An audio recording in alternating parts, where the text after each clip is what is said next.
en una gran proporción, fosfatos, ácidos orgánicos y proteínas. Y en cambio, en el líquido intracelular, lo que más tendríamos sería potasio, lo que menos tendríamos sería sodio, y luego tendríamos muchos fosfatos también. Entonces, y proteínas y cloro. Tendríamos mucha más carga negativa intracelular que extracelular, ¿vale? O sea, por ejemplo, la sangre y el líquido cefalorraquídeo sería el extracelular. Eso es. Ok, vale. Y lo que está dentro de las células sería el intracelular. Eso es.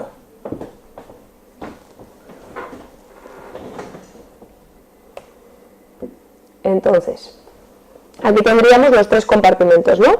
Veríamos dentro de la célula, tendríamos un líquido, luego estaría el fluido intersticial, luego estaría el extracelular, que estaría formado por lo que está intravascular, dentro de los capilares y de los vasos, y lo que está fuera, que estaría dentro, entre las células o en la zona intersticial.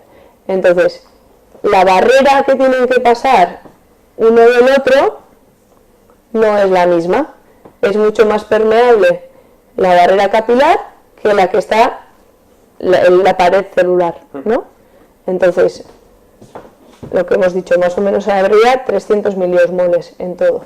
El 33% líquido extracelular y el 67% intracelular. El sodio tendría libre paso por aquí, pero en cambio para entrar dentro de la célula necesitaría una bomba de ATP, necesitaría energía.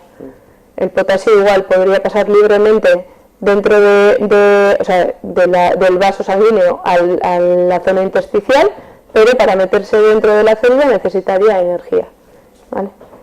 Y las proteínas y así lo mismo.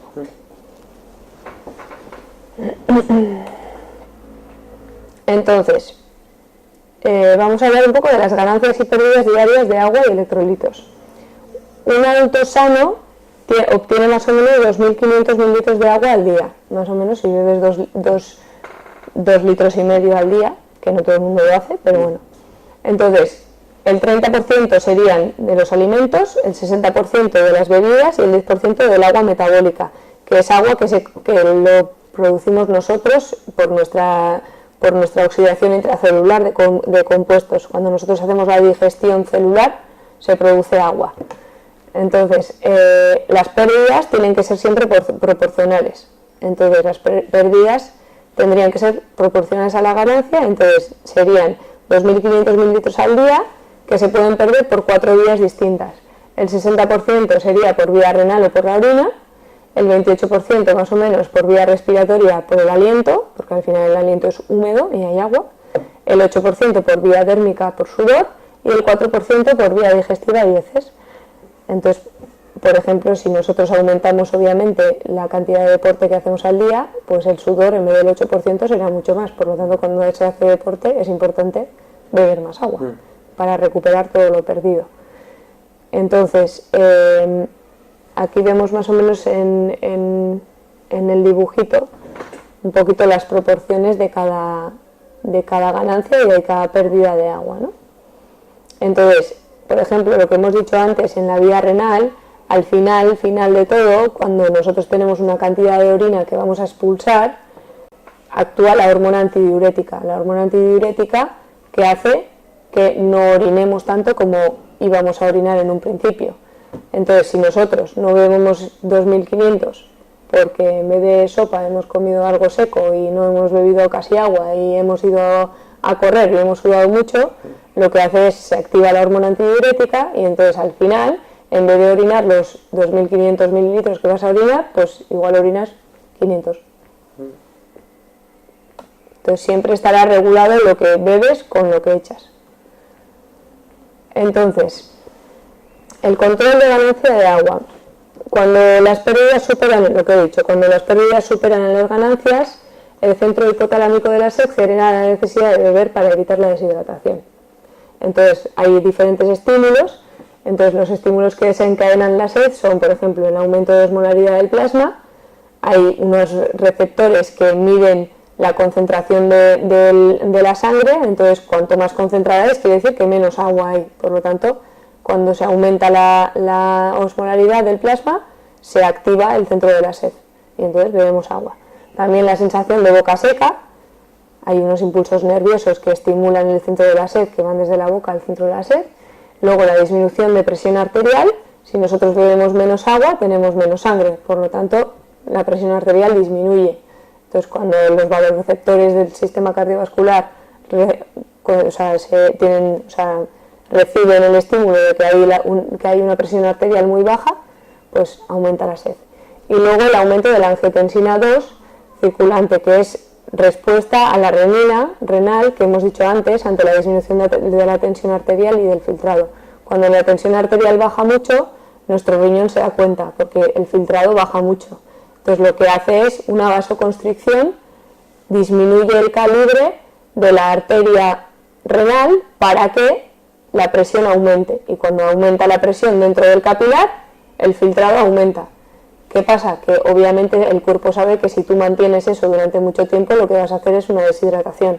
Entonces, a la vez que activa la renina, luego la angiotensina lo que provoca es que aumente la sed, para que el cuerpo beba más y aumente la presión. Entonces, el control de la pérdida del agua y el soluto. La osmolaridad está en relación directa a la concentración de sal y de agua que tiene el plasma sanguíneo, ¿no? Entonces los riñones regulan y modifican, bajo control hormonal siempre, las características de la orina para el mantenimiento de la homeostasis hidroeléctrica del organismo.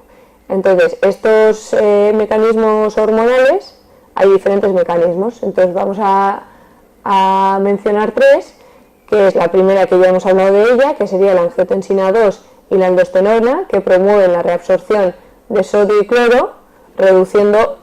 Obviamente hemos dicho que si reabsorbes sodio y cloro también reabsorbes agua, entonces reduces la pérdida urinaria de ambos iones y también de agua. Y entonces el aumento de ambas hormonas responde al aumento de la renina, que ya hemos dicho que es producida por el riñón cuando disminuye la presión arterial y la filtración. Entonces, luego tenemos el péptido adrial natriurético, el PAN, que esto promueve la natriuresis, o sea, la eliminación de sodio y cloro que se acompaña de pérdida de agua. Esto hace lo contrario. Lo que hace es que cuando hay una presión arterial muy elevada, aumenta la cantidad de orina para perder líquido y que disminuya la presión arterial. Entonces, el PAN se produce en las aurículas cardíacas por aumento de la presión arterial.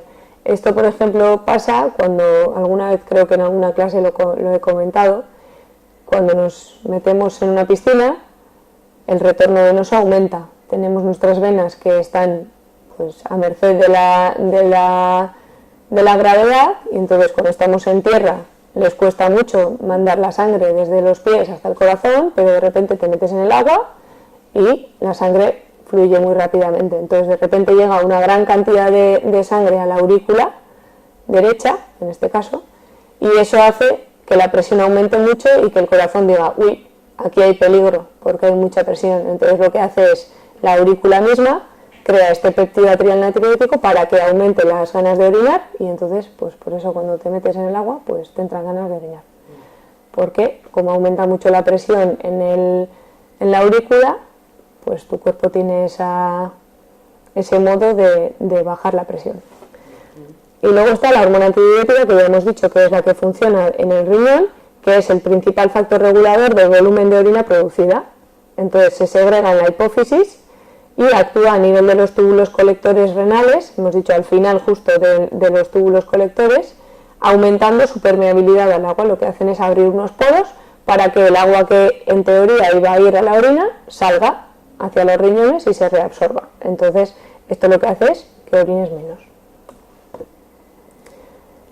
Y ahora vamos a hablar un poco del equilibrio ácido-base, que es otra de las funciones que hace el riñón. Hemos dicho que el riñón es responsable de mantener un poco el pH de nuestro cuerpo. El pH es muy importante, mantenerlo en el rango que necesitamos tenerlo, porque es el responsable de que todas las reacciones químicas y enzimáticas se puedan hacer. Si el pH es muy alto o si es muy bajo, esas reacciones no se pueden dar a cabo. Entonces es importante. Entonces la estructura funcional de nuestras proteínas. Las proteínas ya dijimos en su día que es un conjunto de aminoácidos que cogen una forma, se enrollan entre sí, cogen una forma especial. Entonces, los procesos fisiológicos del organismo y todas las reacciones químicas intracelulares es lo que he dicho, precisan unas condiciones de pH constantes, que son próximas a la neutralidad, para que se desarrollen con normalidad. Entonces, el equilibrio ácido-base contempla los mecanismos que tratan de mantener el pH sanguíneo constante y estable, más o menos alrededor de 7,4, entre 7,35 y 7,45 tiene que estar. Entonces, el mecanismo celular produce bases como el amoníaco, NH3, y sobre todo sustancias ácidas como el ácido sulfúrico, ácido fosfórico, ácido úrico, ácido láctico, ácido acetoacético y ácido beta-hidroxibutírico. Todos estos son desechos de nuestro organismo que se crean en mecanismos celulares que se están dando constantemente. Entonces, la cantidad de las anteriores es mínima y la que más se ve es el ácido, la que más cantidad tiene es el ácido carbónico, que está formado diariamente a partir del CO2 que se libera por la respiración celular, ¿no? Entonces tenemos una gran cantidad de bases que se producen diariamente que de alguna forma hay que neutralizarlos, ¿no? Entonces, los ácidos en general son compuestos que en disolución acuosa tienden a disociarse totalmente si son fuertes o parcialmente si son débiles.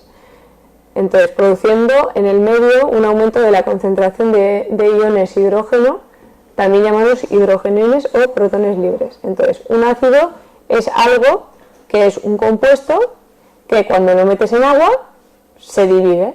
Se puede dividir totalmente o se puede dividir parcialmente. Si se divide totalmente es un ácido fuerte, se le llama. Y si se divide solo parcialmente se le llama un ácido débil.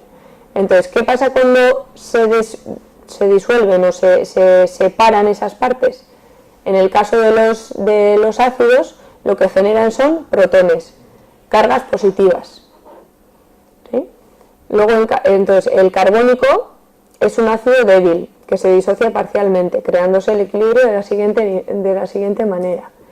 Entonces, tenemos el CO2 y el H2O, que se unen produciendo H2CO3, pero luego cuando los metes en el agua, lo que hacen es dividirse en hidrogenión, un H positivo y un bicarbonato.